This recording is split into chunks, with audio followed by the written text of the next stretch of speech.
2029 मध्ये मोदी पंतप्रधान होणार नाहीत असा दावा पृथ्वीराज चव्हाणांनी केलाय। अमित शहा यांना उपपंतप्रधान व्हायचे असे ते म्हणतात।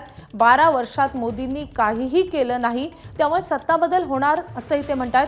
केंद्रात फडणवीसांना शिक्षण मंत्री करण्याचा घाट घातला जात असल्याचा दावाही त्यांनी केलाय। मात्र फडणवीस शिक्षण मंत्री झाल्यास आम्हाला चालणार नाही, विरोध करणार असंही पृथ्वीराज चव्हाण यांनी म्हटलंय।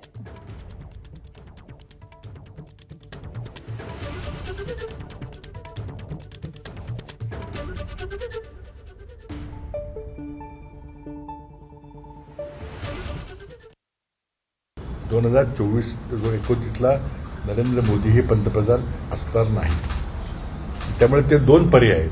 भाजप पुढे आता एक पर्याय की या माणसाला बदलायचं का, चेहरा बदलायचा का, आणि त्याकरता मग अमित शहा उपपंतप्रधान करा, मला चेहरा करा असे प्रयत्न अंतर्गत चाललेले आहेत। आणि दुसऱ्या बाजूला मग खरंच चेहरा बदलून आपल्याला 29ला सामोरं जाता येईल का अशी चर्चा सत्ताधारी पक्षामध्ये चाललेली आहे। पण तो त्यांचा विषय नाही।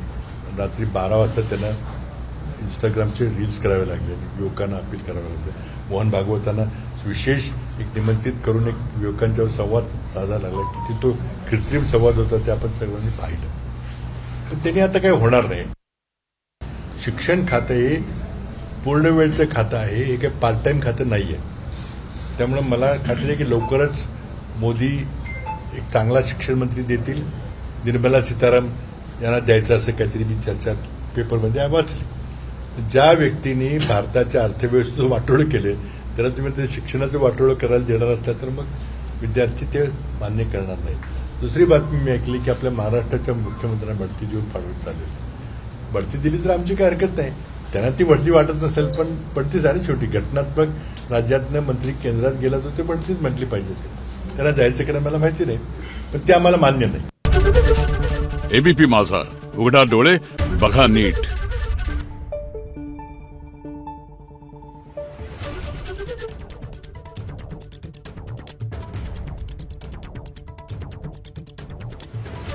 Thank you.